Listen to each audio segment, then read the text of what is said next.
जय श्री राधे, जय श्री कृष्णा। एक बार आचार्य महेश शर्मा आपके इस चरण में फिर आपका हार्दिक अभिनंदन करता है।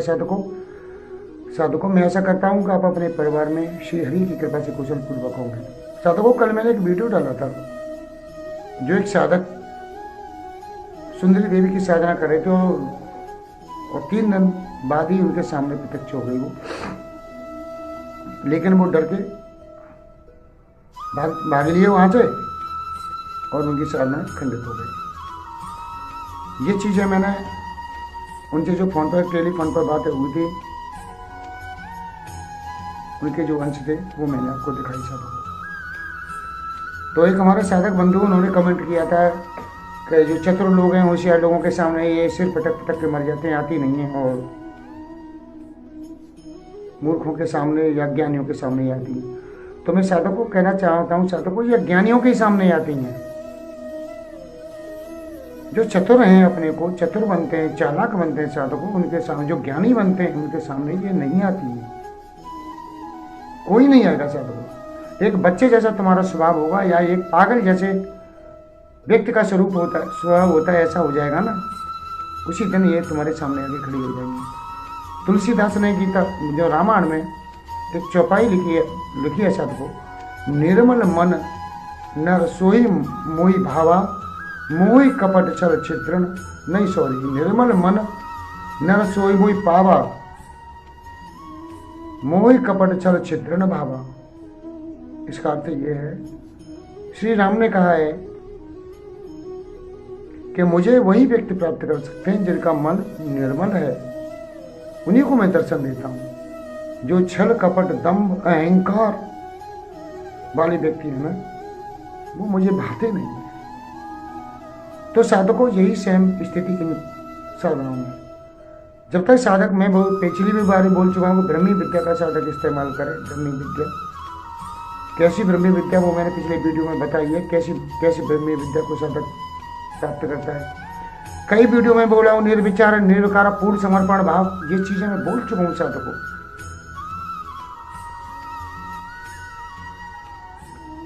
और आप जो है कोई लालचा लेके बैठे हो, लालचा लेके साधना कर रहे हो, तो उस वक्त लालचा को त्याग दो साधकों, जब तुम साधना कर रही हो। साधना काल तक तुम्हारे अंदर कोई लालचा नहीं आनी चाहिए। मैं पिछले भी वीडियो में बताया हूँ कि 4 तरह के साधक होते हैं, एक आरती, एक लालचू, एक जिज्ञासी, एक ज्ञानी। आरती वो ये दुखी है, कष्ट परेशानी में, हरि का भजन या कोई साधना कर रहे हैं साधकों, तो इनकी यह परेशानी दूर करके वो निकल जाएगी। ये प्रत्यक्षीकरण नहीं होगा, ऐसे ईश्वर है, उनका प्रत्यक्षीकरण नहीं होगा, लेकिन वो निकल जाएंगे समस्या दूर करके। ये लालचू होते हैं कि मुझे ये चाहिए, कि मुझे ये चाहिए, कि मेरी नौकरी लग जाएगी, ये चीज़ें। तो उनकी साधकों, जब उनकी ऐसी स्थिति आ जाती है साधक की, ईश्वर सुनने लायक तक हो जाती है, तब ईश्वर उनकी सुनते हैं, और सुनने के बाद उसकी नौकरी आदि ये सब व्यवस्था हो जाती है, क्योंकि वो बुद्धि ही ऐसी बना देते हैं साधकों। हमारे अंदर ईश्वर का वास है, हमारी बुद्धि ऐसी हो जाती है, हमारी आत्मा ही हमें प्रेरित करती है इन कामों को करने के लिए, कि तू ऐसा कर, ऐसा कर, ऐसा कर। जब तेरी नौकरी लगेगी और नौकरी लग जाती है। एक होते हैं जिज्ञासु साधकों, जानने की इच्छा रखते हैं, तो उन्हें जानने के लिए उन्हें जाना जाती है कि मैं कौन हूँ, और निकल जाती है। एक होते हैं दर्शनार्थी, केवल दर्शन के लिए करते हैं। तो साधकों ब्रह्मी विद्या जो बनती है, दर्शनार्थी को बनती है, बाकी इन तीनों को ब्रह्मी विद्या नहीं बनती है। तो साधकों मैं तुमसे बार बार पहले कह चुका हूँ, निर्विचार निर्विकार और पूर्ण समर्पण भाव से ही सिद्धियां हासिल होती हैं।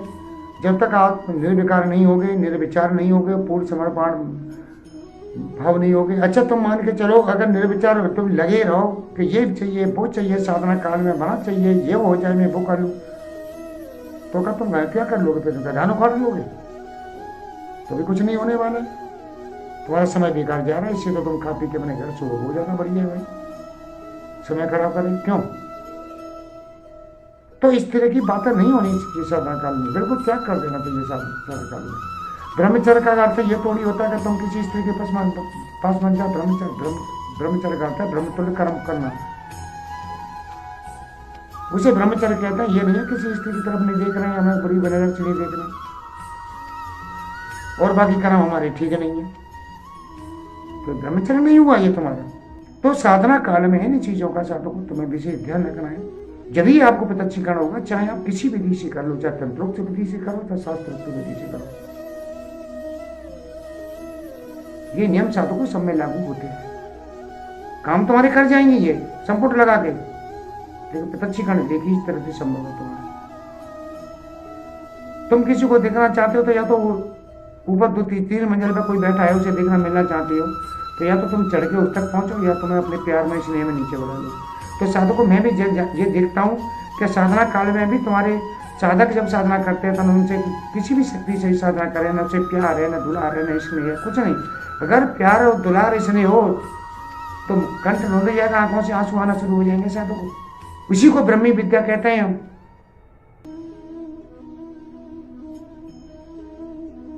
ब्रह्मी विद्या कोई ऐसी कोई विद्या नहीं है कि कोई मंगल ग्रह से उतर के आ रही हो जिसे हम पकड़ेंगे। ये छोटी सी बात है साधकों, कुछ नहीं। और जो साधक इस चीज को समझ जाते हैं वो अपनी साधना को पूर्ण कर ले जाते हैं।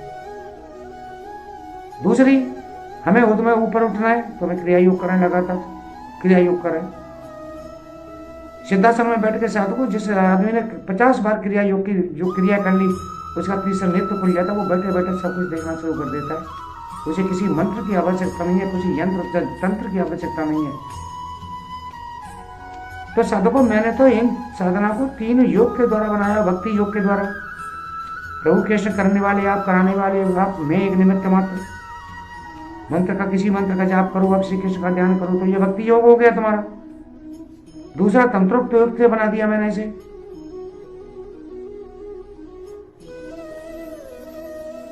संपूर्ण लगा के तंत्रोक्त मंत्रों को बना दिया मैंने। 2 चीजें हो गई।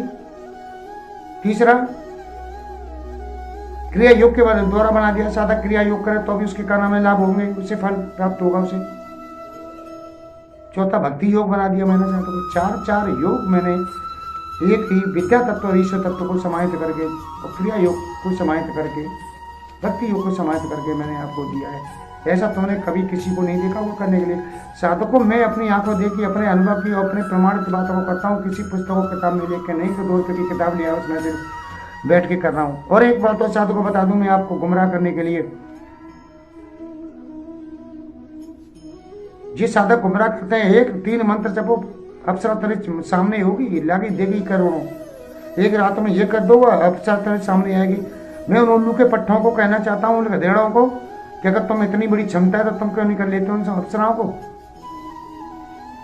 अगर तुम एक रात में इस तरह से तुम अगर अप्सरा को कह, तुम पूरा जीवन भर भी अप्सरा यक्षिणी किन्नरी या किसी को उतार लो, तुम्हें तुम्हारा जीवन भर पानी भरूंगा। इसलिए ऐसे यूट्यूबर बाबाओं का, लेकिन ये उनकी कमी नहीं है, ये उन लोगों की कमी है जो लालचू हैं। सुनिए, लालचू है, लालचा में मन एक रात में है जाए गुरु जी हमारे साथ, तो हम ले लो 50,000। दूसरी चीज, ये साधकों ट्रांसफर ऐसे नहीं होता है। मैंने परसों एक साधक को दिया है, उज्जैन के साधक को ट्रांसफर दिया है। उनका वीडियो बनाने का समय नहीं मिला, मुझे टाइम नहीं था। उनकी 7 बजे की गाड़ी थी, इसलिए वो निकल लिए। मैं भी वहाँ से ब्रह्मांड घाट से 6 बजे आ पाया हूँ। भविष्य में उनसे कहूँगा कि वीडियो बना के मुझे भेजें।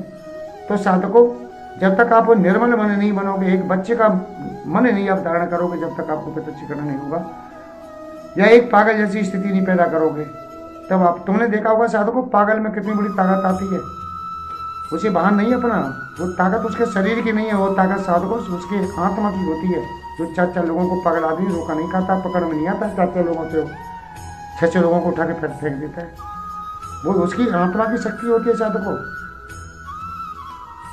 और निर्मल जब होता है साधकों, तो वो जब जो मंत्र जप रहे हो, जो साधना करे, वो आप नहीं करते हो, आपकी आत्मा करती है, और उसी क्षण आपको दर्शन होते हैं। यही निश्चित है साधकों। और कोई साधक ये कहे कि हमें 6 दिन हो गए, हमें कुछ हो नहीं रहा है, कहीं ना कहीं तो कमी होगी, त्रुटि होगी, जब तो कुछ नहीं हो रहा है। हो रहा हो क्यों हो रहा है भाई? तो ये साधक को जो हुए थे सुंदरी 3 दिन में, वो निर्मल मनता भी कुछ लड़के का, वो सीधा सच्चा बेटा है, उसे हो गई, छोड़ बैठा है, दोबारा कर रहा है, वो कदापि दोबारा होगी मुश्किल है, या नहीं जानता, क्योंकि एक बार ये साधना बिगड़ जाए तो दोबारा होती नहीं है। दूसरी बात साधकों, एक साधका थी हमारे, मैंने 2-1 महीने पहले वीडियो, दिवाली से पहले वीडियो तक उन्हें अप्सरा सिद्ध हुई है। उन्होंने एक दिवाली के बाद मुझे मैसेज किए हैं व्हाट्सएप पे, हो सके मैं कल उनसे बात करूँगा। तो वो कह रही हैं कि मुझे माता जी आती हैं मेरे पास और योगिनी मेरे हाथ जोड़ के सामने खड़ी थी। तो ये सारी चीज़ें बातें साधकों से, और मैं नए साधकों से कहना चाहूँ, साधकों को कम से कम 30-40 साधक रोज़ मेरे व्हाट्सएप पर मैसेज करते हैं कि गुरु जी हमें गुरु दीक्षा दीजिए साधना के लिए, कि उसमें दो या तीन ही लेते हैं, बाकी सब निकल जाते हैं, क्यों, पैसे का नाम देके। तो ठीक है साधकों, तुम मेरे को मैसेज करते हो और मैं तुम्हारे प्रश्नों के जवाब देता हूँ, मैं फालतू नहीं बैठा हूँ, मैं तुम्हारे जवाब देता हूँ। लेकिन तुम्हारा भी इतना धर्म बनता है कि तुम नए साधकों तो चैनल को सब्सक्राइब तो कर लो कम से कम एक बार। आज 7 साल हो गए, 12,500 से चैनल सब्सक्राइबर से ऊपर नहीं उठ रहा है। 40 आदमी होते, तुम 40 रोज करोगे तो एक महीने में कितना होगा, एक साल में कितने होंगे।